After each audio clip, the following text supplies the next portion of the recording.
Return में दो return जाती है डिटेल्स में। एक सेल की डिटेल्स अलग भेजना पड़ता है। सेल की डिटेल्स को बोलते हैं GST-R1। मतलब महीने में जितनी सेल होगी उनकी रिपोर्ट अलग जाती है, जिसको बोलते हैं GST-R1 में फाइल करना। और एक्सपेंसेस, परचेज और सेल तीनों को मिक्स करके एक सबमिट और रिटर्न करते हैं, जिसका नाम है 3B, जिसमें submit summary of the purchase, expenses and sale, तीनों को मिला के हम उसको समरी बना के देते हैं GST-R3B में।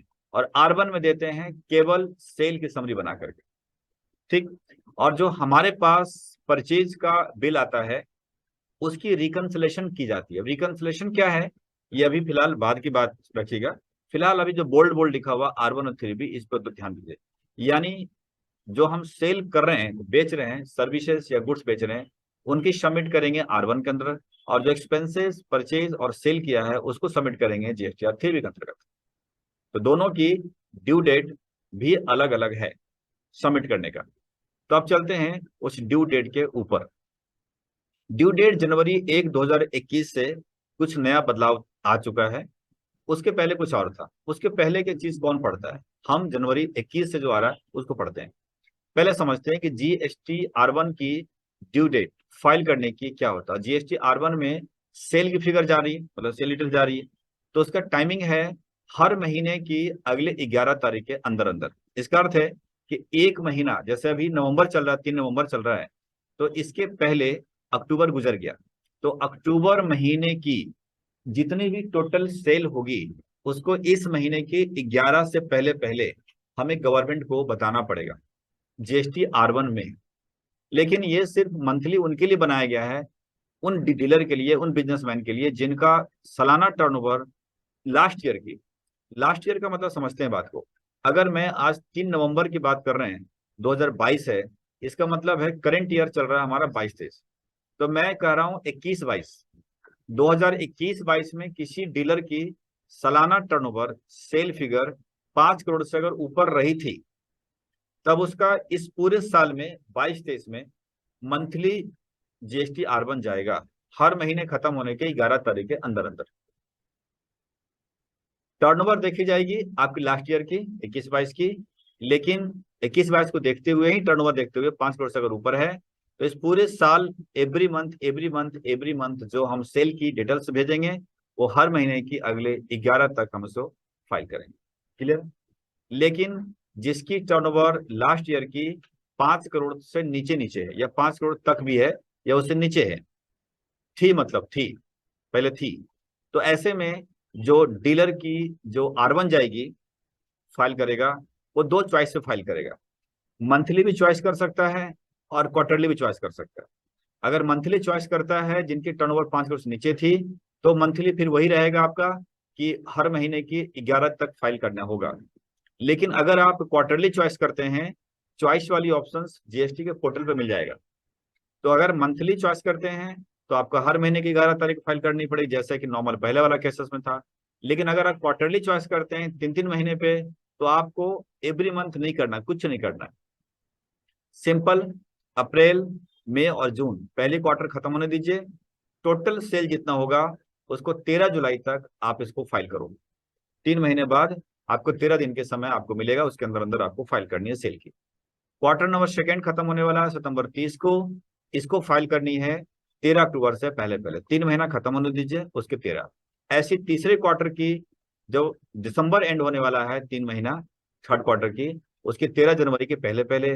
और वैसे क्वार्टर नंबर 4 की जो एंड होने वाली है 31 मार्च की, उसकी 13 अप्रैल से पहले पहले फाइल होती है। अगर क्वार्टरली सिलेक्ट करता है तो ऐसे बंदा, ऐसे बिजनेसमैन जिनकी एनुअल टर्नओवर 21-22 की 5 करोड़ से नीचे था, तो इस पूरे साल में 22-23 में वो इस तरीके से क्वार्टरली रिटर्न अपना R1 फाइल कर सकता है। क्लियर? लेकिन GST-R3B के लिए टाइमिंग क्या है, तो उसको देखते हैं।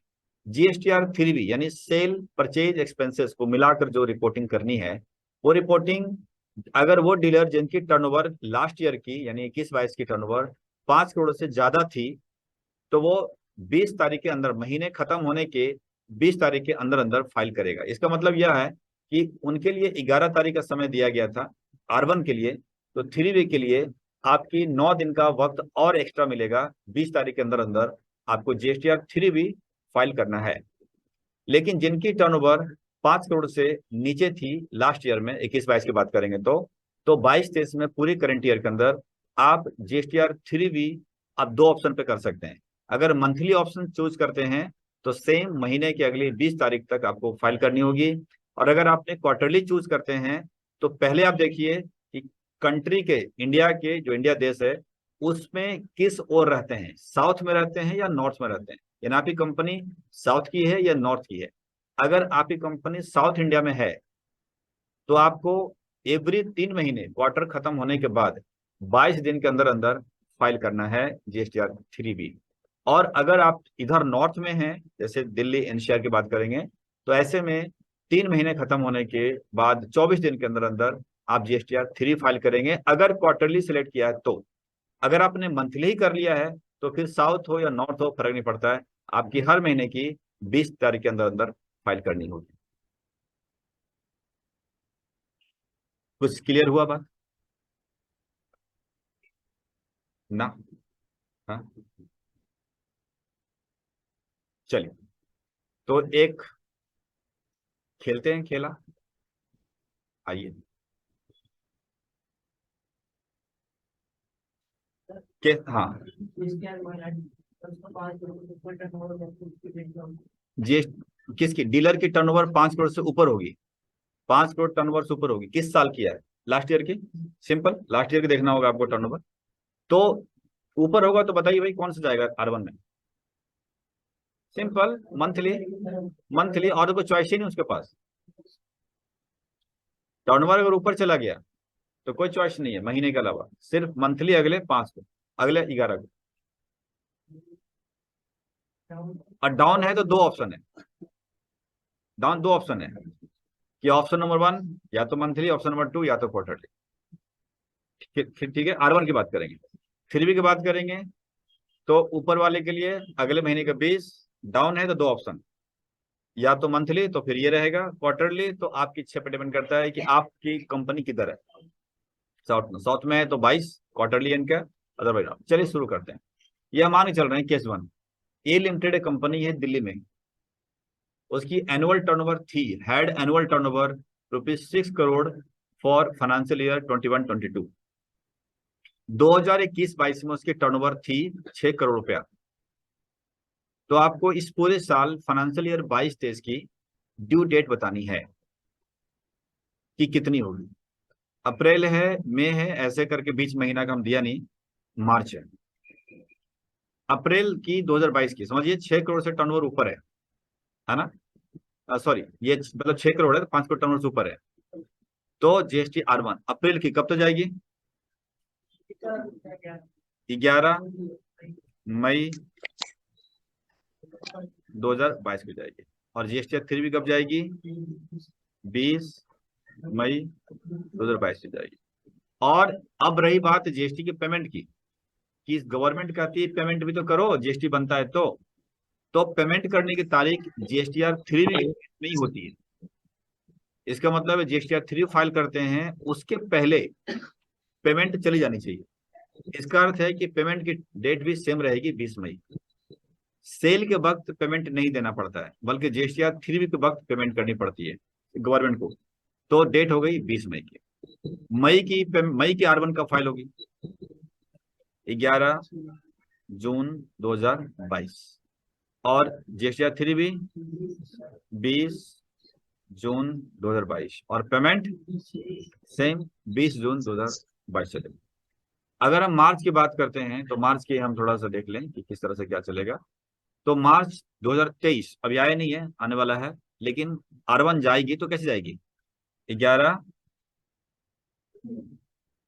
हाँ हाँ, मुझे नहीं पता, मैं तो पूछ रहा हूँ। अप्रैल में जाएगी, कोई दिक्कत ही नहीं है। यहाँ कोई मार्च और फरवरी का कोई मतलब ही नहीं बनता है, हम स्मूथ बना दिया। तो 11 अप्रैल 2022 की जाएगी। और ये कब जाएगी? हाँ, 23 23 होगा यहाँ पर, 23 23 जाएगी। और ये कब जाएगी? 20/4/2023 की जाएगी। और पेमेंट भी 20/4। तो क्लियर हो गया। उनके लिए जिनकी टर्नओवर 5 करोड़ से ऊपर रहा है। केस नंबर 2, बी लिमिटेड है जिनकी एनुअल टर्नओवर 4 करोड़ से नहीं 4 करोड़ है, मतलब 4 करोड़ ही दिया है मैंने, 4 करोड़ था, इसका मतलब 5 करोड़ से नीचे है। ये 2021-22 की टर्नओवर थी। उसने ऑप्ट कर लिया, चॉइस लगा लिया कि भाई यार मुझे तो मंथली करनी है। तो इस 22-23 में उसकी क्या हालत होगी, उसने चॉइस किया है मंथली, टर्नओवर 4 करोड़ है, तो अप्रैल 22 और मई 22-23 की क्या है होगा, सेम रहेगी।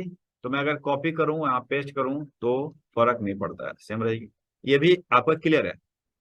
नीचे चलते हैं, केस नंबर 3।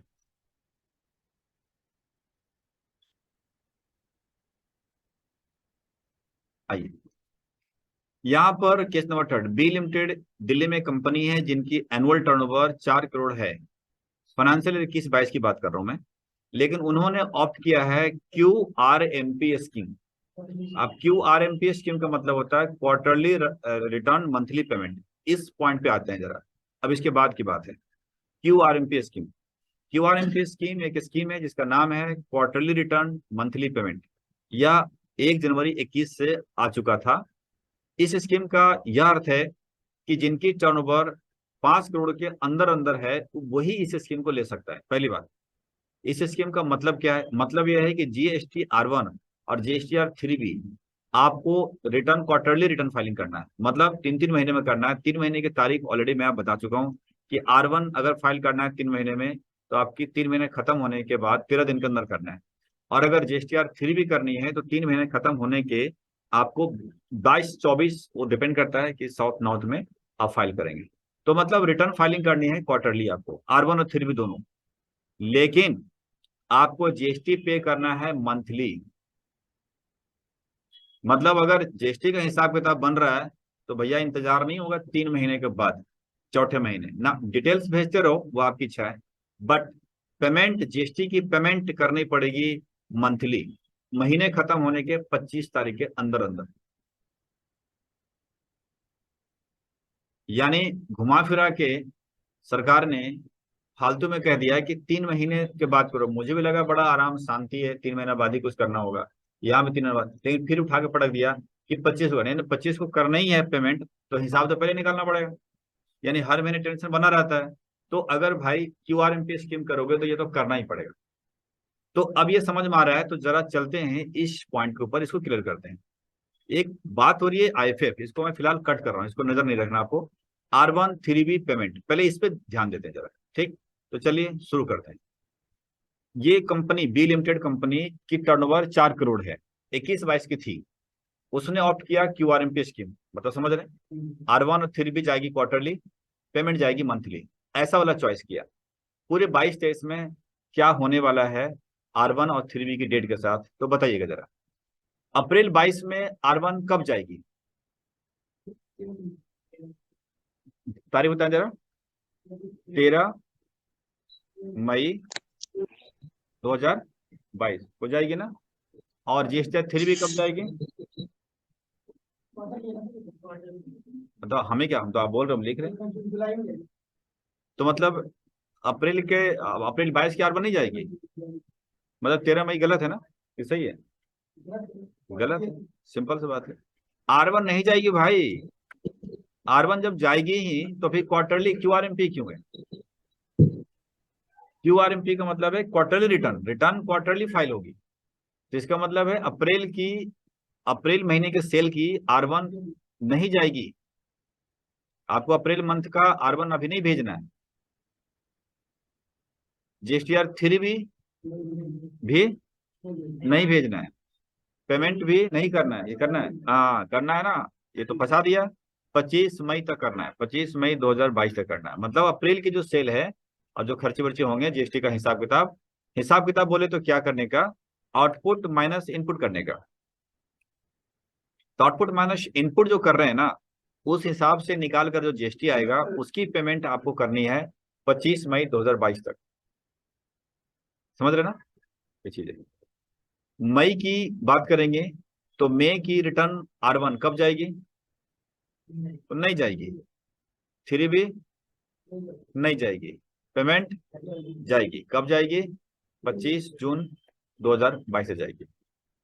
जून महीना आ गया, जून महीने की R1 नहीं जाएगी, तो कब जाएगी? नहीं जाएगी या जाएगी? नहीं जाएगी। हाँ, पहला क्वार्टर तो खत्म हो गया यहाँ पर, पहले क्वार्टर तो खत्म हो गया ना, अप्रैल मई जून, फर्स्ट क्वार्टर खत्म हो गया, तो जुलाई में जाएगी।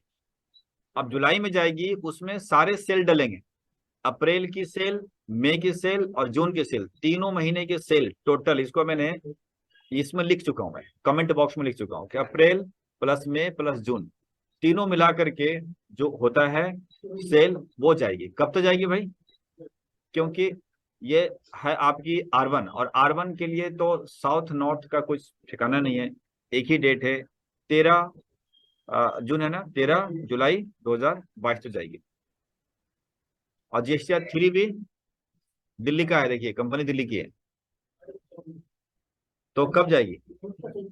22 से 24 देख लेते हैं यहाँ पर, देखिए जरा, अब जरा देखिए गौर से, ये साउथ की है या नॉर्थ की है? तो दिल्ली, दिल्ली किधर पड़ता है, साउथ या नॉर्थ? साउथ पड़ता है, साउथ दिल्ली नहीं है। इंडिया, इंडिया की बात करेंगे, नॉर्थ इंडिया में हम लोग है ना बैठे हुए, नॉर्थ इंडिया में बैठे हैं, तो कौन सा डेट होगी? 24 तारीख होगी, ठीक। अगर मान लीजिए आपकी कंपनी का ब्रांच इतना ज्यादा फैला हुआ है कि साउथ में भी है नॉर्थ में भी है, तो भैया साउथ का तुम करना टाइम अलग, नॉर्थ का अलग, दोनों टाइम अलग अलग जाएगा। और अगर पहले ही कर देते हो, मान लो 20 को करते हो, 22 को करते हो, तो 22 को तो इसमें भी तो हो सकता है ना, ये कह रहा है 24 तक होना चाहिए, तो 24 तक का क्या मतलब है? 22 में निपटारा करो दोनों, हो तो गया, इसके लिए लास्ट डेट हो गई, इसके लिए 2 दिन पहले हो गया, क्या फर्क पड़ता है? तो कर सकते हैं ना, ऐसा क्या। तो लेकिन दिल्ली में है, एक ही कंपनी दिल्ली में है, तो उस लिहाज से क्या होगा यहाँ पर? 24 जुलाई 2022।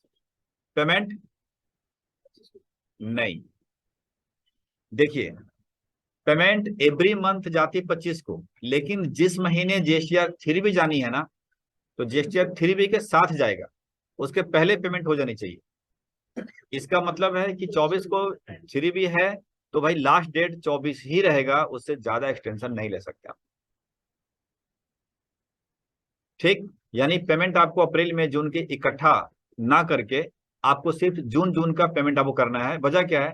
अप्रैल की तो पेमेंट आपने 25 को कर ही दिया है, मई की पेमेंट आपने कर ही दिया है, जून की पेमेंट रह गई है ना केवल, तो जून की पेमेंट 24 तारीख को कर दीजिए, उसके बाद 3 भर दीजिए, काम कर। मान लीजिए थोड़ा 19-20 ऊपर का रह जाता है, तो आप, अरे बहुत उलझा दिया, मतलब घुमा फिरा के यही कहना चाह रहा है, मतलब ये मुझे ऐसा लग रहा है बना करके, और जो GST सरकार दोनों मिलकर मोदी सरकार डांस कर रहा होगा, अब देखो पब्लिक नाचेगी, पब्लिक नाचेगी, यही हो रहा है। हाँ, आगे ना रास्ते पे, यही तो मैं कहना चाह रहा था, सरकार भी तो यही कह रही है कि आ जा भाई रास्ते पे, क्यों फालतू में इतना नियम पढ़ रहे हो, मंथली आ जाओ, जब सब कुछ करना ही है तो मंथली में तो कोई ठिकाना नहीं, बहुत सिंपल रास्ता है।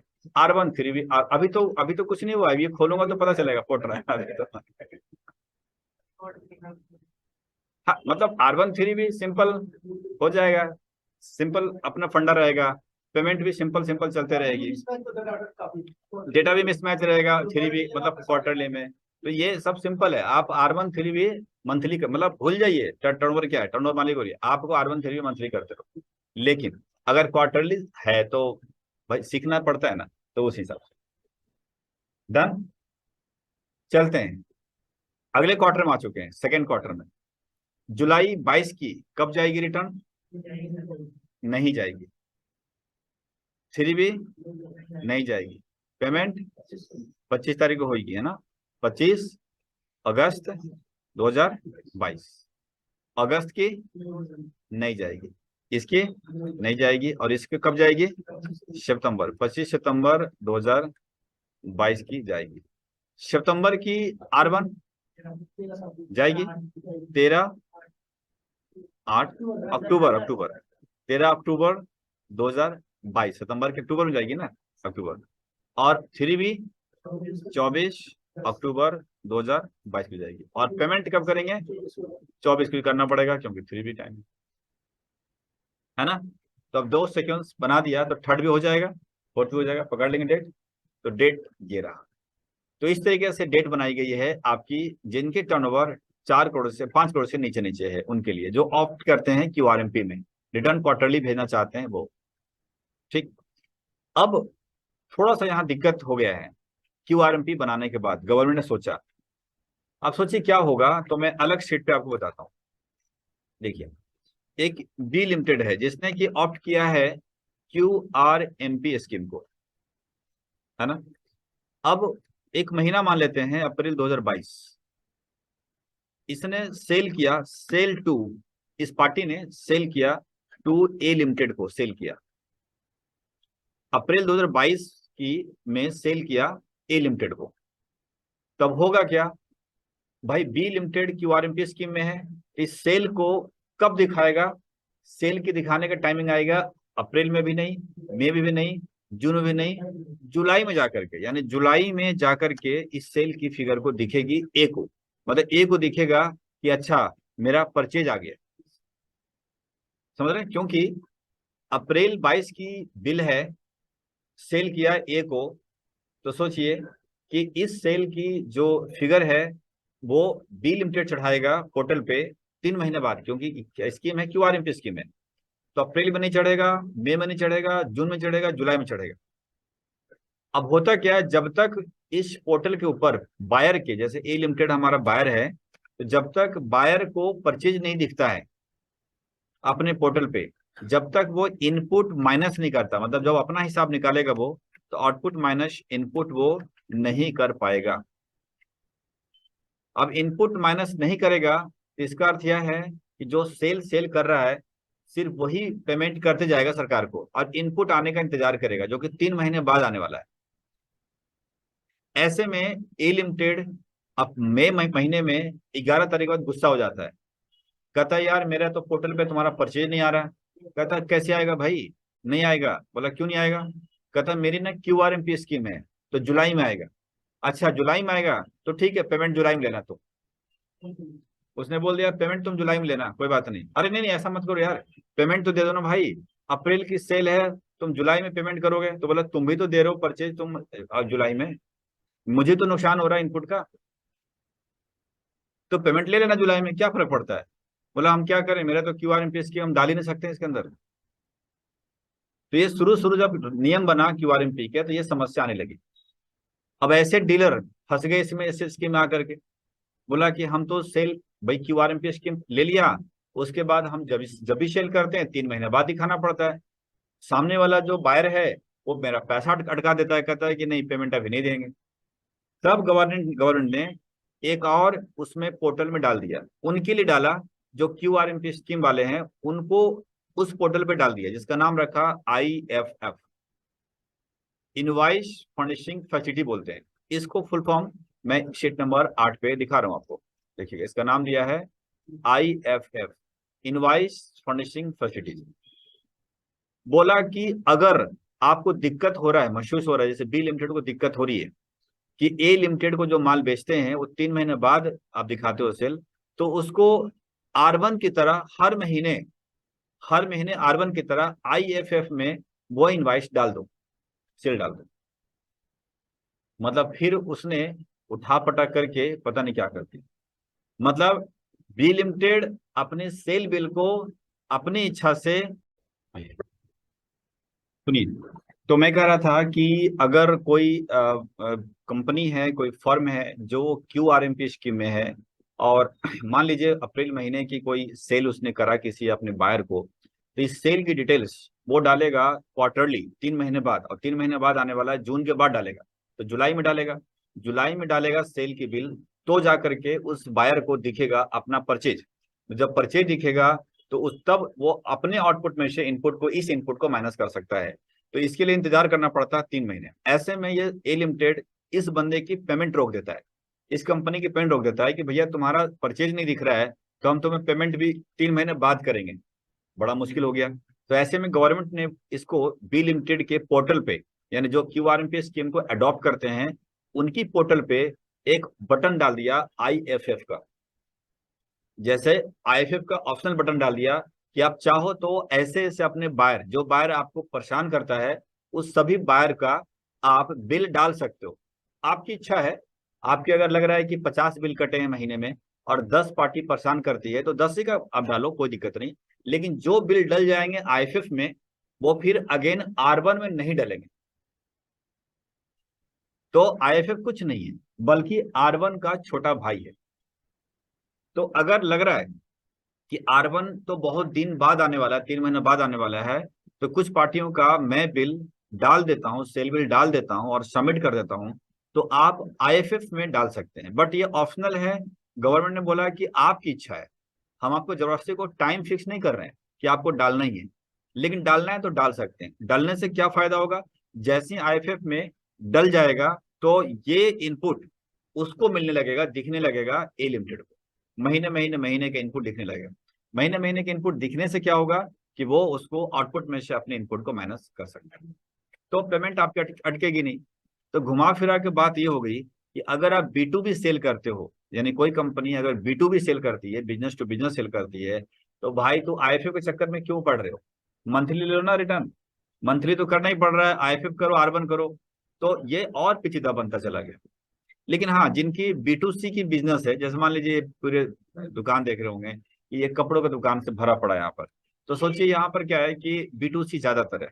अब B2C में क्या है, कोई कस्टमर शोर तो नहीं मचाएगा कि मेरा इनपुट नहीं दिख रहा है, अरे तुम्हारा क्यों देगा, तुम थोड़े ना पोर्टल तुम्हारा है। तो ऐसे केसेस में तुम QRMP स्कीम तुम्हारे लिए सही है, क्योंकि आईएफएफ का भी चक्कर लगेगा नहीं। लेकिन जिनकी आईएफएफ का चक्कर लग ही रहा है 10-15 बिल के लिए, तो उससे बेटर है कि मंथली लो और मंथली करके अपना मंथली सब करते रहो। ठीक। तो लेकिन आईएफएफ अगर फाइल करना ही है तो आईएफएफ का टाइम दे दिया उन्होंने, आईएफएफ का टाइम दिया हर महीने की 13 तारीख के अंदर अंदर फाइल करना जरूरी होगा। अगर आपने 13 तारीख अंदर फाइल नहीं किया तो इस महीने की आईएफएफ क्लोज हो जाती है, ब्लॉक हो जाता है, नहीं कर सकते आप, बंद हो जाता है। ये मैं आपको पोर्टल पे चल के दिखाऊंगा बाद में कि किस तरीके से ये शो करता है। तो 13 तारीख तक खुला है पोर्टल, इसके बाद आईएफएफ की, उसके बाद आईएफएफ बंद हो जाता है। अच्छा, बिल रह गया तो कोई बात नहीं, अगले महीना फिर पोर्टल पे आईएफएफ आएगा, नेक्स्ट मंथ आएगा आईएफएफ, उसमें डाल देना। अगर आपका पिछले मंथ का बिल रह गया है तो उसको डाल देना अगले महीने की आईएफएफ वाले में। अच्छा, उसमें भी रह गया, अच्छा तो कोई बात नहीं, अगले महीने की R1 आ रहा है उसमें डाल देना, क्योंकि 2 महीने आईएफएफ दिखेगा और तीसरा महीने दिखेगा R1 दिखेगा। समझ रहे हैं? तो आईएफएफ की टाइमिंग वही 13 तारीख, महीने के 13 और R1 की टाइम तो जानते ही हैं, तो इसके हिसाब से फाइल करना पड़ेगा। इन दिस सेल बिल में एंटर, आप सेल बिल एंटर करेंगे, वो भी B2B वाला, जैसे कि GST R1 होता था उसी तरीके से फाइल करेंगे, बट इनका फिक्स टाइम है 13 तारीख का। तो चलिए इसके ऊपर ड्यू डेट को फिर से थोड़ा अपडेट कर लेते हैं। देखिए, ये मैं मान के चल रहा हूँ कि QRMP स्कीम वाले हैं, ये सब है। अब अप्रैल महीने की, अब आईएफएफ को मैं ओपन कर देता हूँ, मतलब पोर्टल पे आईएफएफ है। तो अप्रैल महीने की अगर ये कंपनी बी लिमिटेड कंपनी चाहती है आईएफएफ डालने के लिए, तो कब डालेगी, 13 तारीख को, यानी 13 मई 2022 को डालेगी। मान लीजिए जो बिल डालना चाहते डालें। R1 जाएगी क्या, नहीं जाएगी। 3 भी जाएगी, नहीं जाएगी। पेमेंट वैसे 25 तारीख को रहेगी। मई की डालना चाहता है आईएफएफ तो कब डालेगा, 13 जून 2022 को। R1 नहीं जाएगी, 3 भी नहीं जाएगी, 25 जून को पेमेंट हो जाएगी। क्या जून की आईएफएफ कब डालेगा, नहीं जाएगी, यानी आईएफएफ दिखेगा ही नहीं, क्योंकि अब आ गया R1। तो अगर यहां से कोई बिल रह गया है डलने के लिए, जो यहाँ पर न डाला, यहाँ न डाला, तो वो बिल यहाँ डालेंगे। तो अप्रैल का मैं जून में डाल सकता हूँ। अप्रैल का सीधा जून में डाल सकते हैं, क्योंकि ये तो ऑप्शनल है ना, ये तो ऑप्शनल है, डालने के लिए तो बना ही नहीं है, लेकिन आपकी बायर के हिसाब से परेशान करता है, इस वजह से सरकार ने दे दिया। सारे डाल दिए तो फिर क्या? आईएफएफ में जैसे मान लीजिए हर महीने के आईएफएफ में सारा डाल दिया, मई के सारा डाल दिया, तो अब R1 में डालना क्या रह गया, ओनली जून डाल रह गया, तो केवल जून डालो। डाटा कंपाइल हो जाता है दोनों का। हाँ हाँ, वो मेमोरी में, हाँ R1 में सारे खुल जाएंगे, टोटल मिला के दिखा देगा कि बिल्कुल कि आपने पहले आईएफएफ में कितना डाला था, मेमोरी कितना डाला था, जोड़ के दिखा देगा। आपके अकाउंटिंग से मैच कर लीजिए, दिख जाएगा आपको। ठीक है, तो बचा खुचा जो भी है आप यहाँ पे डाल सकते हैं, और अगर पहले डाल चुके हैं तो दोबारा मत डालिए, यानी एक इनवाइसेस 2 बार नहीं डालिए। सॉफ्टवेयर लेता है। सॉफ्टवेयर लेता भी नहीं है, दिक्कत करेगा। इनवाइस नंबर सेम है और 2 बार डालोगे तो नहीं लेगा, एक्सेस नहीं करता। बचा देगा आपको, बट ठीक है, एक जानकारी के लिए जरूरी है करने का। अब पेमेंट भी 24 तारीख को जा रही है, मतलब देख रहे हैं। जुलाई 22 तारीख की, अगर जुलाई 2022 की बात करूं तो आईएफएफ कब जाएगी? 13 अगस्त 2022। अगर 13 अगस्त को फाइल नहीं कर पाए तो क्या 14 कर पाएंगे क्या? तो आंसर है नहीं, पोर्टल पे वो बंद हो जाता है। बिल्कुल, देवी जी का पट है, बंद, खुलेगा नहीं। हाँ, खुलता है ये 1 तारीख से लेकर 13 तारीख तक बस। हाँ, और खुलता है क्या, ये खुला रहता है, मतलब 1 तारीख से 13 तारीख के बीच में आप डालते रहो आराम से, है ना। अगस्त 2022 की कब जाएगी? 13 सितंबर 2022। और सितंबर की आईएफएफ नहीं जाएगी, ठीक है, क्योंकि R1 आ चुका है ना, तो उसमें डल जाएगा। अब रही बात, जैसा आपने क्वेश्चन राइज किया कि आईएफएफ खुलता कब है, इसका टाइमिंग क्या है, तो सुनिए। अभी क्या है, 3 नवंबर। अगर आपको आईएफएफ डालना है तो कौन से महीने का आईएफएफ डालेंगे आप? लास्ट का डालेंगे, अक्टूबर का डालेंगे? तो अक्टूबर का नवंबर में, यानी 13 तारीख तक खुला रहेगा, खुला रहेगा। और नवंबर महीने का कब जाएगा? दिसंबर 13, लेकिन नवंबर महीने का भी खुला रहेगा। हाँ, मतलब अक्टूबर का तो डालने का टाइम है ही अभी तक, और नवंबर का महीने में क्लिक करोगे ना, तो मैं कल क्लिक कर दिखाऊंगा पोर्टल पे चल करके कि नवंबर महीने का भी ओपन है। ओपन क्यों है? वो इसलिए कहती है आराम से 1 तारीख को बिल करो, डाल दो, 2 को बिल करो, डाल दो, 3 बिल करो, डाल दो, तुम्हारा काम कम होता चला जाएगा। नहीं हो सकता ना, ऐसे कैसे हो सकता है? अगर नवंबर का अक्टूबर में डालोगे तो डेट पकड़ेगा ही नहीं पहले।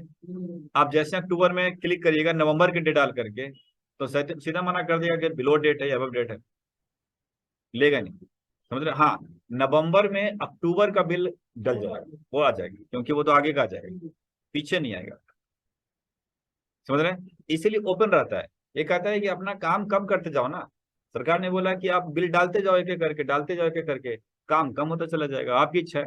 तो मतलब कहिए कि जैसे महीना ओपन होता है, जैसे नवंबर महीना ओपन हो गया तो आईएफए भी ओपन हो जाता है। ठीक, अपडेट क्लियर है? ठीक। तो अपडेट क्लियर है ना, मतलब कंफ्यूजन तो उस तरह नहीं है ना। इंटरव्यू में भी इसका हथियार बना देते हैं। इंटरव्यू में भी देखो, उनको जिस कंपनी में जाइएगा 5 करोड़ टर्नओवर से ऊपर ही रहता है जनरली, लेकिन फिर भी इसको हथियार बनाते हैं कि आईएफएफ की जानकारी, R1 की जानकारी, 3B की पेमेंट की जानकारी, ये सब के बीच में ना थोड़ा सा सिर्फ छटनी करने के लिए, 5 कैंडिडेट को छटनी में 1 कैंडिडेट को लेना है तो किसको लो, तो ये अब काम नहीं कराना है, फिर भी पूछ रहे हैं। काम कोई भी कर सकता है, लेकिन ये चक्कर है ना, पूछते हैं, तो इसलिए ऐसा होता है। तो पढ़ाई इसलिए तो अलग है ना। मान लीजिए कोई 4 साल से जीएसटी में काम कर रहा है, R1 फिर भी फाइल कर रहा है और मंथली कर रहा है, ठीक, और उस बंदे को अगर इंटरव्यू के अंदर पूछ बैठे आईएफएफ, तो कहेगा सर आईएफएफ शायद सुना तो है। वो देखिए, 2 अंतर है ना, अंतर है, क्योंकि वो चीजें वही वही कही ना, जैसे मान के लिए कोई कोई एक मैकेनिकल इंजीनियर है जो गाड़ी बनाता है, तो उसकी नॉलेज भरपूर किताब से लिया गया है, फिर किताब पहले पढ़ा, उसके बाद वो प्रैक्टिस में आ गया, ठीक। अब एक उसके साथ लगा लगा हेल्पर बन गया मैकेनिकल इंजीनियर, तो कहने के लिए इंजीनियर है, लेकिन वो क्या हुआ, उसकी थ्योरी तो समझा ही नहीं कभी। अब पता चला कि अब तक ऑल्टो पोल्टो बना रहा था, अब BMW खड़ा हो गया, उसकी टेक्नोलॉजी अलग है। अब वो पढ़ा लिखा वाला इंजीनियर तो पकड़ लेगा, अच्छा ये वाला है, अच्छा इसके कैपेसिटी है, तो याद कर लेगा, नहीं वो तो किताब देख लेगा, अच्छा इसमें ये वाला, ठीक ठीक ठीक है, ठीक है, हो जाएगा सर। अब वो कहेगा ये वाला कैसे होगा, इससे तो कभी था ही नहीं, समझ में उसको नहीं आ रहा, और होगा भी तो उल्टा पुल्टा कर देगा। तो ये अंतर आता है ना थोड़ा सा, है ना। इसीलिए गहराई में हर कुछ पढ़िए, अच्छा रहेगा। डेट क्लियर है? ठीक है, that is the QRMP scheme, इसको बोलते हैं QRMP स्कीम, ठीक। अब मैं आपको ना QRMP जल्दी से दिखा भी देता हूँ और समझ में आ जाएगा। जीएसटी के साइट पे चलते हैं और मैं दिखाता हूँ कि QRMP स्कीम वाले कैसे निकलते हैं। ये जीएसटी का साइट है, मैं इसको अपने खुद से लॉगिन होता हूँ। जीएसटी के साइट पर लॉगिन होकर के आपकी लॉगिन आईडी डाल देंगे, यहाँ पर पासवर्ड डाल देंगे ना।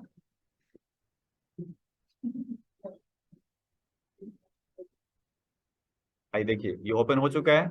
इसके बाद देखिएगा कि मेरे पोर्टल पे देखिए, हम लोग क्वार्टरली रिटर्न भेजते हैं, QRMP स्कीम में हमारी है, ठीक है। तो आपको डैशबोर्ड पे हमेशा क्लिक करना है, इस जगह पे क्लिक करना है डैशबोर्ड पे यहाँ पर, और क्लिक करने के बाद यहाँ आता है फाइल रिटर्न, यहाँ देख सकते हैं। यहाँ जब क्लिक करिएगा फाइल रिटर्न पे तो आपको यहाँ दिखेगा 22-23, यहाँ दिखेगा क्वार्टर वाइज दिखेगा, किस क्वार्टर का देखना चाहते हैं। अगर क्वार्टर हम थर्ड जो चल रहा है अभी चल रहा है ना, अक्टूबर नवंबर दिसंबर, हाँ स्टार्ट हो गया, तो क्वार्टर नंबर थर्ड देखिएगा। अक्टूबर मंथ का अगर सर्च करते हैं, देखिए हमारे में R1 और 3 भी नहीं दिख रही है, क्योंकि सिंपल बात है कि अक्टूबर महीने के R1 3 भी दिखी कैसे, नहीं दिखेगा ना, नवंबर में नहीं दिखेगा, लेकिन क्या दिख रहा है, IFF दिख रहा होगा।